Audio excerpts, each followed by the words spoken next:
Salut à tous! Aujourd'hui on se retrouve pour une vidéo où je vais vous parler un peu de l'année de PES, donc de professeur des écoles stagiaires. C'est l'année qui suit l'obtention du concours. Donc je vais tout simplement vous expliquer comment se déroule cette année un peu particulière et puis bien sûr je finirai par vous donner des conseils pour qu'elle se passe au mieux pour vous. Et puis voilà, j'espère que cette vidéo vous plaira. On démarre tout de suite. Alors, vous venez de réussir le concours, toutes mes félicitations. Maintenant, qu'est-ce qui va se passer pour vous? Alors, tout d'abord, vous allez être affecté sur un département. Puisque vous avez passé le CRPE dans une académie, maintenant ils vont vous placer dans un département. Ils font en fonction de vos choix et de votre place au concours. Mieux vous êtes classé au concours et plus vous avez de chances d'obtenir votre premier vœu au niveau des départements. Ensuite, dans mon académie en tout cas, c'était comme ça. Donc dans l'académie de Bordeaux, on a eu une réunion fin juin pour nous expliquer un peu comment toute cette année allait se passer et notamment pour qu'on s'inscrive aussi à la Sécu puisque vu que vous devenez fonctionnaire, vous devez forcément vous inscrire à la Sécu des fonctionnaires, c'est-à-dire la MGEN. Mais attention, ça ne veut pas du tout dire que vous êtes obligé de vous inscrire à la mutuelle de la MGEN. La mutuelle, vous prenez celle que vous voulez. Mais voilà, ils vont vous proposer des créneaux pour vous inscrire à la Sécu de la MGEN. Et voilà, ils vont tout simplement vous expliquer comment toute cette année va se passer, notamment aussi pour l'affectation dans une école. Là encore, l'affectation dans les écoles se fait en fonction de votre résultat au concours et donc de votre classement. Donc en fait, ils vont vous donner la liste de toutes les écoles réservées au PES et vous allez tout simplement classer toutes les écoles dans votre ordre de préférence. Et puis, ils vont vous placer en fonction de votre rang au concours. Mais sachez tout de même qu'ils prennent en compte le fait que vous ayez le permis ou non, par exemple. Et ils vous demandent aussi où vous habitez, même si le truc qui prime, c'est vraiment votre rang au concours malgré tout. Ensuite, une fois que vous avez été affecté à une école, vous avez les grandes vacances qui se déroulent normalement et fin août, nous, on a eu des formations, enfin des sortes de formations de pré-rentrée à l'INSPE et c'était tout simplement des cours spécifiques à notre cycle. Voilà, on a pu échanger avec nos professeurs de l'INSPE, avec des PEMF, etc.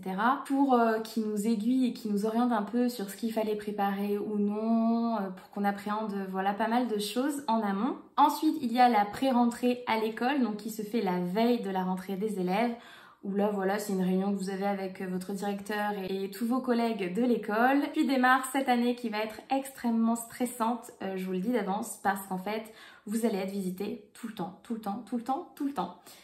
Vous allez avoir différentes visites de différentes personnes, et ces personnes-là, elles forment votre équipe de suivi. Ça veut dire que vous allez avoir 3 personnes qui vont vous suivre toute l'année et il n'y aura que ces 3 personnes qui vous suivront tout simplement. Donc vous avez un PEMF, donc un professeur des écoles maître formateur, voilà, qui a plusieurs années d'expérience, qui a passé ce diplôme-là, le CAFI PEMF. Donc voilà, c'est un PE qui s'y connaît bien quoi. Ensuite dans votre équipe de suivi, vous avez un CPC, donc un conseiller pédagogique, qui peut être spécialisé dans une matière. Par exemple, on a des conseillers pédagogiques spécialisés en EPS. Moi, c'est ce que j'avais eu. Mais il y en a d'autres qui sont spécialisés pour la maternelle ou en art ou... Voilà, il y a différentes spécialisations. Et enfin, vous avez votre tuteur INSPE. Moi, c'était ma prof d'histoire-géographie et EMC, alors qu'on était en maternelle. Mais bon, elle était adorable et toujours pleine de bons conseils, donc voilà. Et là encore, ça peut tomber donc sur n'importe quel prof de l'INSPE. Ces 3 personnes vont venir à des rythmes différents et pas le même nombre de fois non plus. En général, le PEMF vient pour la visite 0. Elle arrive très très vite. Moi, c'était lors de mon 2e jour où j'étais seule, puisque nous, on était encore en binôme du coup. En fait, je démarrais vraiment l'année. On a fait nos 2 jours de rentrée ensemble. Après, j'avais le lundi où j'étais seule et le mardi, j'étais visitée. Et voilà, ça s'est quand même super bien passé. Donc, vous inquiétez pas, ça veut rien dire. Et la visite 0, surtout, elle n'est pas du tout évaluative ou quoi que ce soit. C'est-à-dire qu'il vient pour vraiment regarder ce qui va pas et surtout pour vous aiguiller tout de suite s'il y a des choses qui vont pas. Pas que vous restiez un mois dans le flou et à faire n'importe quoi en gros. Mais voilà, pour ma part ça s'était super bien passé et en fait tous nos outils étaient prêts, mes fiches de prep c'était nickel, cahier journal nickel aussi. Donc voilà, il y avait finalement pas grand chose ou rien de grave à ajuster. Donc j'étais super contente. Donc voilà, dites-vous que ça peut aussi très très bien se passer, même si la visite arrive très très tôt finalement. Ensuite à sa visite 1, donc la première vraiment officielle quoi, où il va y avoir un compte rendu, etc. Là voilà, ils vont être un peu plus pointus, puisqu'en fait en général ces personnes-là viennent sur une matinée ou une après-midi. vous font ensuite un compte-rendu détaillé de tout ce qui s'est passé. Vraiment, c'est limite à 8h20, tel élève vient lui faire un câlin. Enfin, c'était hyper détaillé. Donc, au fur et à mesure du compte-rendu, il y a tous les points positifs, les aspects à revoir et surtout, il y a un tableau avec des compétences, toutes les compétences du professeur. Et dans ce tableau, il y a de cocher acquis, non acquis, un peu comme pour les élèves finalement. Et surtout à la fin, du coup, il y a 2 axes de progrès maximum qui vous sont fournis et que vous devez bien regarder et vraiment axer votre progression là-dessus parce que votre but c'est qu'à la fois suivante, à la prochaine visite, que ce soit la personne qui vous a mis ces commentaires là ou même une autre personne de votre équipe de suivi, il faut absolument avoir progressé sur les points qui ont été mis en axe de progrès. Et enfin, une autre chose que vous devez savoir, c'est que si votre année se passe mal, entre guillemets, on va vous mettre un PIFIR. C'est censé vous aider, c'est-à-dire que vous allez avoir beaucoup plus de visites et à la fin de l'année, vous passerez sûrement face à une commission qui devra juger si vous êtes apte à être titularisé ou non. Donc là, 3 solutions sont possibles. Soit vous êtes titularisé et tout va bien, soit vous êtes prolongé, donc vous faites encore une année de PES l'an prochain, soit vous êtes viré. Si vous voulez, l'année de PES, c'est vraiment une année où vous êtes encore un peu sur la sellette, où on peut plus facilement vous éjecter que lorsque vous êtes titularisé, quoi. Et bien sûr, si vous commettez un acte grave durant votre année, vous pouvez très bien aussi directement être renvoyé, il me semble, hein, parce que voilà, si vous blessez un élève ou quoi, forcément, il me semble qu'ils n'attendent pas tout le processus PIFIR, etc. Donc des visites dans l'année, vous allez en avoir pas mal. Votre PEMF vient 3 fois plus la visite 0, donc 4 fois. Votre conseiller pédagogique vient 2 fois, il me semble, et pareil pour le tuteur INSPE. Donc ça fait quand même beaucoup de visites sur toute l'année finalement. Après là, avec la nouvelle réforme, je ne sais pas s'ils vont venir plus de fois ou moins de fois. Maintenant, je vais vous donner mes conseils pour réussir au mieux cette année et pour l'appréhender au mieux surtout. Alors, vous devez sûrement vous demander qu'est-ce que je dois faire là pendant les grandes vacances. Dans un premier temps, dès que vous avez votre affectation sur votre école, que vous savez vraiment où vous serez à la rentrée, il faut à tout prix contacter l'école, donc la directrice, pour venir visiter l'école tout simplement. Connaître le niveau de votre classe et combien d'élèves vous aurez, connaître les horaires de l'école, récupérer les clés, etc. Donc voilà, faites ça dans un premier temps. Ensuite, en termes de choses à préparer, il faut tout d'abord penser à votre programmation. Pour ça, aidez-vous notamment de manuels et de programmation que vous pourrez très bien trouver aussi sur internet. Mais voilà, le mieux c'est quand même de suivre les manuels que vous allez utiliser. Et oui, c'est important de préparer votre programmation sur l'année avant la rentrée parce que ça va vous être demandé lors des visites normalement. Donc bien sûr qu'il faut garder en tête que votre progression risque de bouger au fil de l'année et que sûrement vous n'aurez pas le temps de faire tout ce que vous avez prévu et que voilà, il y a plein de choses qui vont sûrement bouger, mais ça c'est pas grave à la rigueur. Le truc c'est que vous ayez vraiment quelque chose à présenter lors de vos visites et que vous sachiez globalement où est-ce que vous allez aller au fur et à mesure des périodes. Donc faites votre programmation sur toute l'année dans toutes les disciplines, ça c'est le premier truc important. Ensuite, il y a différentes écoles. Il y en a qui vont vous dire ne préparez rien, de toute façon vous allez devoir tout bouger, ça sert à rien, machin. D'autres qui vont vous dire préparez un maximum, sinon vous allez vous laisser déborder, machin et tout, limite prépare toute l'année. Voilà, il y a différentes écoles. Moi, mon conseil, c'est de préparer chaque période à chaque vacances scolaires qui la précède. C'est-à-dire que pendant les grandes vacances, vous allez préparer la période 1. Pendant les vacances de la Toussaint, vous allez préparer la période 2, etc. Pourquoi? Parce que pour moi, vous ne pouvez pas démarrer l'année sans avoir rien prévu pour la période. Même le minimum, même la première semaine, ça suffit pas.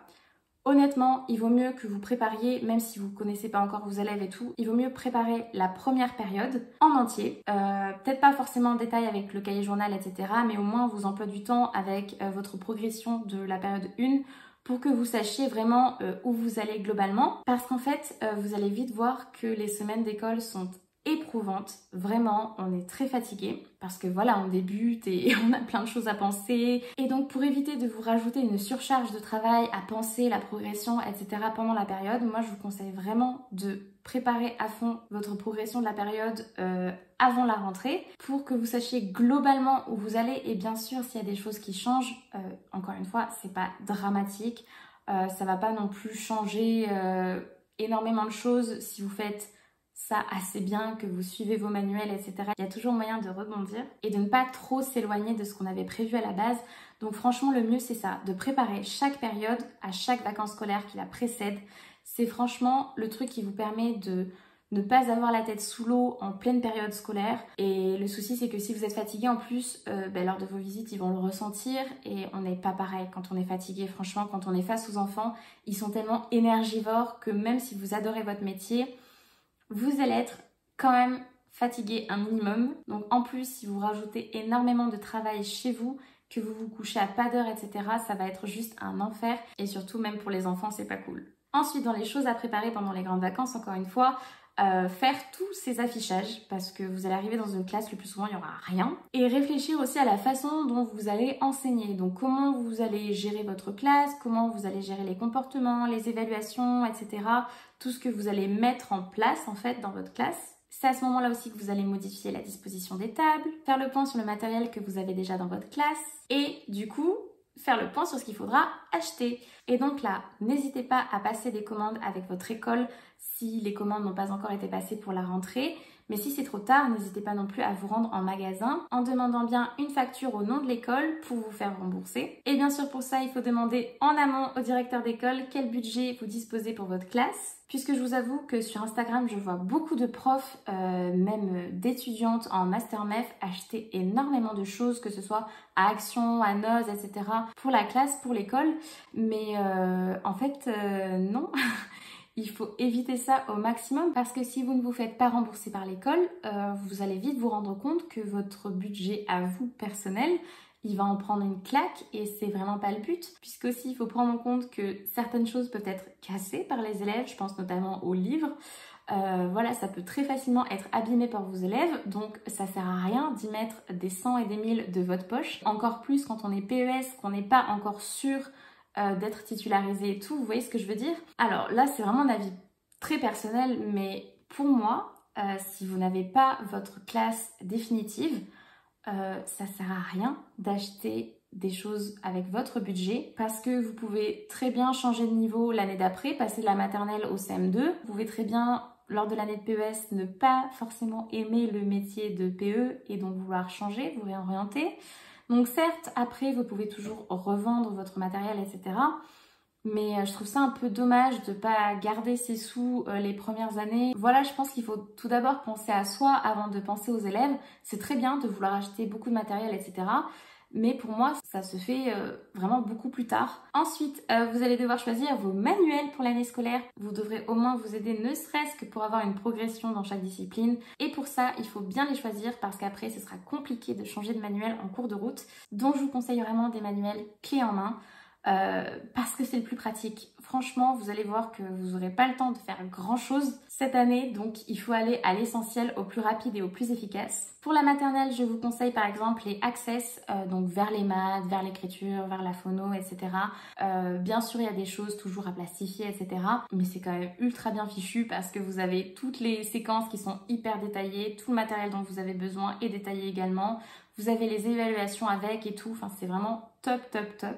Et je vous remets en barre d'infos le Drive qu'utilise pas mal de remplaçants avec beaucoup de manuels sur tous les cycles. Il faut fouiller, hein. Il y a plein de choses, il faut vraiment fouiller pour trouver son bonheur, mais il y a énormément de ressources. Et ça peut vraiment vous dépanner parce que même quand on emprunte à la BU, ben voilà, il y a toujours un délai et tout, c'est pénible. Nous, à la fin, tous les manuels, on les prenait sur ce Drive, c'était tellement plus pratique. Puis au moins, les évaluations et tout sont déjà scannés, il n'y a plus qu'à les imprimer, c'est juste super chouette. Ensuite, on continue avec les choses à faire pendant les grandes vacances. Préparez tous ces outils. C'est tout ce que vous allez utiliser tout simplement toute l'année. Moi, j'avais ce porte-vue. Donc à l'intérieur, comme c'est noté dessus, j'avais tout ce qui était emploi du temps. Donc au moins, j'avais une vision d'ensemble de ma semaine. Tout ce qui était cahier journal pour la semaine également. Toutes mes fiches de prep pour la semaine encore une fois. Et enfin, tout ce qui était fiche séquence. Moi, j'avais un porte-vue, mais en vrai, vous pouvez prendre un petit classeur ou un petit porte-document. Enfin, peu importe, vous choisissez vraiment ce que vous voulez. Mais je trouve que c'est important d'avoir quand même quelque chose dans lequel vous avez vraiment tous vos outils, au moins pour chaque semaine. Donc pour les outils, au minimum, tout ce qu'il vous faut, c'est programmation de l'année. Ensuite, tout ce qui est programmation et progression dans chaque période. Cahier journal, fiche de prep, fiche séquence, tout ce qui concerne vraiment la préparation de vos cours. Vous trouverez d'ailleurs en barre d'infos toutes mes vidéos à ce sujet. si vous voulez vous en inspirer et que vous voulez des modèles directement prêts à remplir. Alors bien sûr, par outil, j'entends juste un modèle pour chaque type, donc un modèle de cahier journal, un modèle de fiche de prep, un modèle de fiche séquence vierge que vous allez remplir toute l'année tout simplement. Pour ne pas perdre de temps et pour que vous ayez quelque chose de globalement identique toute l'année, ce sera plus simple pour vous, plus simple pour ceux qui viendront vous visiter et ça montrera que vous êtes organisé et constant sur toute l'année. Enfin, dernier conseil, profitez quand même de vos grandes vacances. Parce que la première année, c'est vraiment là où on découvre tout, où voilà, vous avez rien de prêt en fait. Si vous avez jamais été contractuel ou quoi, vous découvrez un niveau que vous allez devoir gérer toute l'année, voire un double niveau. Donc en fait, vous allez devoir tout créer au fur et à mesure. Et vous allez voir qu'on peut parfois vite se sentir un peu dépourvu et la tête sous l'eau. Donc souvent, les vacances sont très studieuses. Et ce ne sont pas vraiment des vacances, même si moi je vous conseille déjà de profiter des grandes vacances au maximum. Voilà, à part la préparation que je vous ai dit tout à l'heure sur la programmation de l'année, la préparation de la période 1, le reste, oubliez, ça va se faire au fur et à mesure, à chaque vacances justement. Et lors des vacances scolaires, moi je vous conseille de consacrer une semaine entière à la préparation de la période suivante, mais une semaine entière également au repos. Parce que vous allez en avoir besoin et qu'encore une fois, je vous l'ai dit tout à l'heure, mais si vous arrivez claqué lors des visites ou claqué tout court devant les enfants, ça va juste pas le faire. Vous ne tiendrez pas sur la durée. Donc vraiment, prenez soin de vous. Écoutez-vous aussi. Moi, c'est mon seul petit regret, c'est par exemple d'être allée bosser alors que j'étais malade, que j'étais vraiment pas bien, que j'avais plus de voix même parfois. J'allais quand même travailler alors que clairement quand on est aphone en maternelle, ça sert à rien de venir. Faites pas ça, prenez soin de vous. Ce n'est qu'un travail entre guillemets, il ne doit pas prendre 100% de votre temps, ça c'est juste pas possible. Ça va être une année déjà suffisamment compliquée et stressante, vraiment reposez-vous au maximum pendant les vacances. Et voilà, cette vidéo est maintenant terminée, j'espère en tout cas qu'elle vous aura plu et qu'elle vous aura aidé. En tout cas voilà, j'ai essayé de répertorier tous les conseils qui me venaient là comme ça. Mais c'est vrai que si vous avez été PES et que vous en avez d'autres, n'hésitez pas à les mettre dans les commentaires. Et pareil d'ailleurs, si vous avez des questions sur l'année de PES, j'y répondrai avec plaisir et peut-être même que j'en ferai une vidéo FAQ. En tout cas, si vous allez être PES à la rentrée, je vous souhaite bon courage. Ne vous inquiétez pas, ça va bien se passer et si vous êtes fait pour ce métier, vous allez tout de suite le sentir de toute manière, ne vous inquiétez pas. Donc voilà, moi je vous fais plein de bisous et je vous dis à bientôt pour une prochaine vidéo.